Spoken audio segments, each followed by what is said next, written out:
Activist investor Nelson Peltz has sold all of his shares in the Walt Disney Company. Is this the end, as he made his $1 billion and has now decided to run off into the sunset and do this to, I don't know, Comcast? Let's talk about that on That Park Place. Hello, I am Jonas J. Campbell, an investigative reporter for That Park Place. And here with me is junior financial analyst, Mr. VashSky. Vash, are you ready to move some penny stocks around? Yes, and maybe some blue chips as well, if I can get the gumption for it. Vash, we have been talking about Nelson Peltz on this channel, and of course on the WDW Pro channel, and Valiant Renegade, and sometimes I'm on Midnight's Edge. I get to talk about it over there too, for a very long time. Just a very brief overview. Who is Nelson Peltz for those who might be tuning into this unaware? Nelson Peltz is what they call an activist investor who essentially invests in companies and looks to gain either board seats or some kind of controlling interest in the company and kind of, steer the company in the direction it's supposed to go into. That's vaguely who Nelson Peltz is, and he was attempting to do that with the Walt Disney Company in any way he possibly could. That's true. That's very true. So over the last year, he engaged in an activist campaign in order to enact change, try to get a board seat. He didn't get a board seat. He got 30% of the vote for a board seat, which is, of course, not enough to get a board seat. And here he is now. And according to CNBC, they were the first ones to report this. Nelson Peltz sells entire Disney stake weeks after losing Proxy battle. I take some issue already with the accuracy of this because it's the timeline is a little off here. This, though, by Sarah Salinas and Scott Wapner. Definitely Wapner. Activist investor Nelson Peltz has sold his entire stake in Disney, according to a person familiar with the matter. In early April, Peltz's trian lost a battle at Disney as shareholders re-elected the company's full slate of board nominees. Right there, by the way, that Disney stock at 100 right now. And maybe even less. Maybe we need to check on that before we go too far ahead. Activist investor Nelson Peltz has sold his entire stake in Disney. A person familiar with the matter tells CNBC Peltz sold all of his Disney stock at roughly $120 a share. The person said, making about $1 billion on the position. The stock currently trades for about $100 per share. There's a lot to be said about that. Vash, what jumps out to you? A couple of things. One, Jonas, do we have any confirmation on whether or not, it sounds to me anyway, that he sold his own personal shares and not necessarily the shares of, like, let's say, Ike Perlmutter, in which he was able to control during this proxy battle. Is that right? That is an excellent question. And we don't currently have an answer on that. The 30 million shares, they say, that he upped his stake in the company to 30 million shares, that he had reignited his proxy campaign and all that. It's not 100% clear if Peltz's stake is including that Ike Perlmutter stake or if it is not. Perlmutter was thought to be the largest individual shareholder in the Walt Disney Company, but it turns out, well, Disney is claiming that it's actually George Lucas and the George Lucas, I don't want to say estate, but whatever his collection of entities is there. So I would be very surprised if Perlmutter was getting rid of his shares, but maybe Nelson Peltz is advising him to do that. Perlmutter had 25 million shares, and Nelson Peltz, this is where it's a little bit more difficult to read. I think that they only altogether controlled 1.77% of the company. So if they got rid of 30 million shares, that is all of them altogether. I think that Peltz only held 7 million personally. It's very hard to read these. Even when I go through them, there are people that reach out that have high-level securities certifications that sometimes help me with these things. Even Valiant and Mexican Iron Man, when we talk to them about this, even though they work in this industry, there are some forms that are pretty difficult to read. Anyways, so we don't have an answer on that yet. But there are some things that we can pull from this. For instance, Peltz sold all of his Disney stock at roughly $120 a share. That means that he sold it at a very specific date because it has not been at $120 a share for quite some time. Here it is. It opened today at, let's see, at $101 a share. If we look at the 5-day, it's even down from where it was on May 23rd. There it was 102.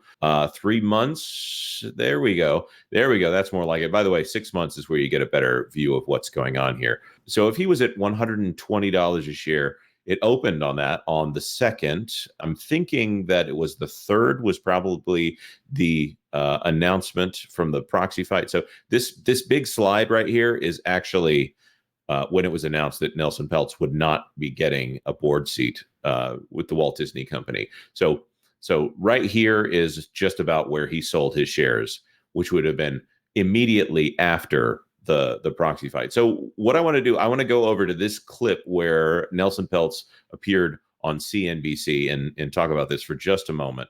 Hopefully we won't get copyright struck, but we're going to risk it. That are put through.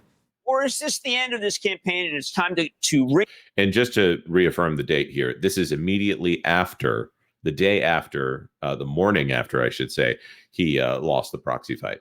the register and move on? First of all, I'm not going to discuss whether we're buyers or sellers here. I hope this is not a redo of last year where we pulled out, gave management a chance, and the stock went down from roughly 120 down to 79. I hope.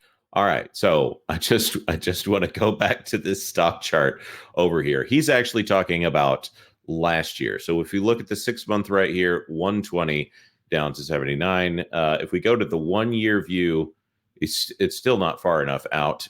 Maybe the 5 year view. If we go to the end of 2023, where is it? Where is it? Right here, 120, August 8th. Right here, he pulls out somewhere in before the Proxy fight. He exits, and then it goes all the way down to $79 a share. So that is last year. If we look at just 1 year out, right here, this is where he reignited the Proxy fight in this October timeframe right here. So 80 to all the way up to 86 and down right here. So a little bit more of this video now. Hope that doesn't happen this time. Whether we stay or not, we don't make those kind of announcements. I hope Bob can keep his promises. I hope they can do all the things they assured us they were going to do. And we'll only watch and wait. If they do it, they won't hear from me again. If they don't, Jim, you may be seeing me on your show next year doing this same thing again. So. All right. So I don't know. For me, this sounds like Nelson Peltz, regardless, was going to do this. And it doesn't sound like weeks after. As the CNBC article says here at the top, Nelson Peltz sells entire Disney stake weeks after losing Proxy battle. If he sold at $120 a share, I think that's pretty clear that he sold in this range right here, because this is right. This is the 120 range. I mean, maybe he sold by the 11th, but still that's within a week or so of the Proxy fight. So I think that he might have executed the order almost as soon as the announcement was made.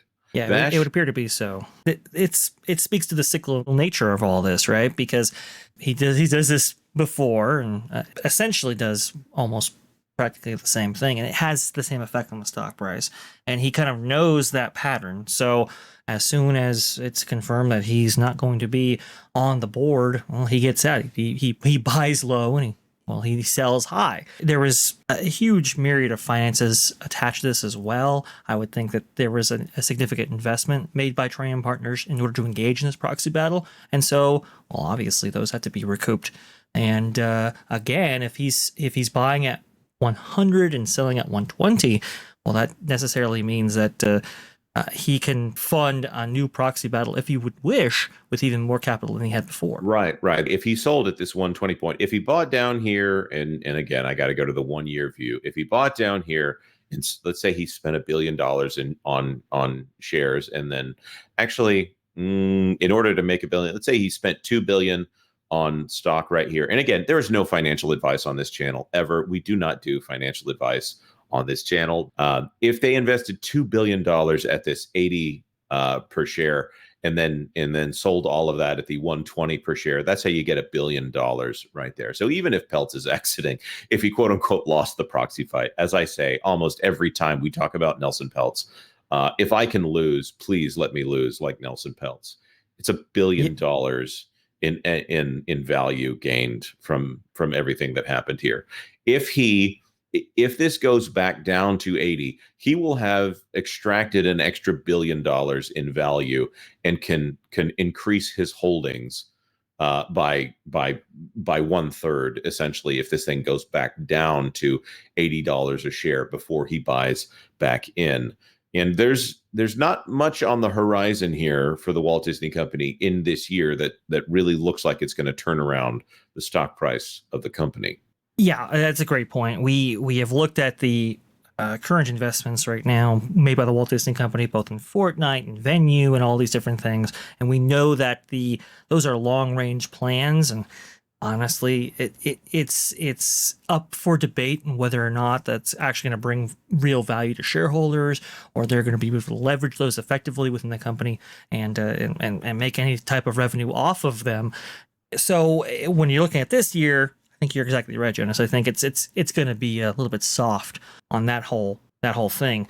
When it comes to Nelson Peltz and losing, yeah, I think you make a great point right here. Every time he loses, he wins, and every time he wins, obviously. Whereas Bob Iger, it seems like every time he wins, he loses, because think about the amount of things that the company had to do in order to secure this board that they wanted and keep Nelson Peltz out. We'll be having a range of stories here on That Park Place talking about some of those things, but they really threw a lot of spaghetti at the wall, and that's gotten them into trouble. Like in the case of Venu, for example, they superseded talking with the leagues in order to announce that. They didn't talk with the FCC before actually announcing that, and obviously there's an investigation pending there. Again, is this a victory if the house has been destroyed? That's a very good point. And all of those things that were announced, whether it was Taylor Swift is coming to Disney Plus, or whether it was that Fortnite example, or Venu Sports, or the ESPN DTC offering. I don't even remember what ESPN stands for, but the ESPN streaming service that they're talking about launching as soon as possible. It was basically a promise from Bob Iger. Can we get some of that magic energy that got us to $200 a share? Well, Bob Chapek was the CEO of the Walt Disney Company. It was like he was hoping for another speculative boom here, and they were happy to run out in front of that parade and declare themselves grand marshals. As the stock price went up, they in fact made documents that specifically said, no, we need you to know it's not Nelson Peltz that is raising the stock price here. It's all of these announcements from Bob Iger, and they tied them to specific dates and here. But as soon as Peltz was out, the magic is fading here, and it goes back down and down and down. I don't know. The theatrical side of things is not looking good for this year. The parks right now are soft. We just saw indications that Walt Disney World was almost completely empty on Memorial Day weekend, which should be a major holiday for the parks. Tiana's Bayou Adventure, they're projecting that the parks will be soft even during the opening of this, one of the only attraction openings this year. Country Bears looks good, but I don't know. There just aren't that many segments of the company that are poised for great growth. And in streaming right now, the only thing they can do is cut costs in streaming, because they're not able to grow that in the way that they were hoping. When all you have left is cost cutting, that's not a good sign for your business. I don't know. Maybe Nelson Peltz comes back in a few months and announces that, hey, I'm going to invest in this company because I think it still has that growth potential. Or maybe he just washes his hands of it entirely and moves on to the next business that he chooses to improve, as he often does. But that being said, we want to throw this to our commenters. This is an interesting topic. When we said that we would be talking about it, some people felt like we were trying to come up with spin on this matter. I think we're making a pretty good case that this is actually what happened the last time. Now, last time Nelson Peltz waited a little bit before he cashed out shares. Apparently, he made $1 billion last year with all of his Disney transactions. as well. So I don't know. If you have comments, if you have questions, leave them in the comment section down below. And of course, like this video if you like this video, and consider subscribing to That Park Place for all the news that should be fun. Thanks for watching That Park Place News. For more information, consider checking out www.thatparkplace.com. And don't forget to subscribe, share, like, and send this out on your favorite social media accounts.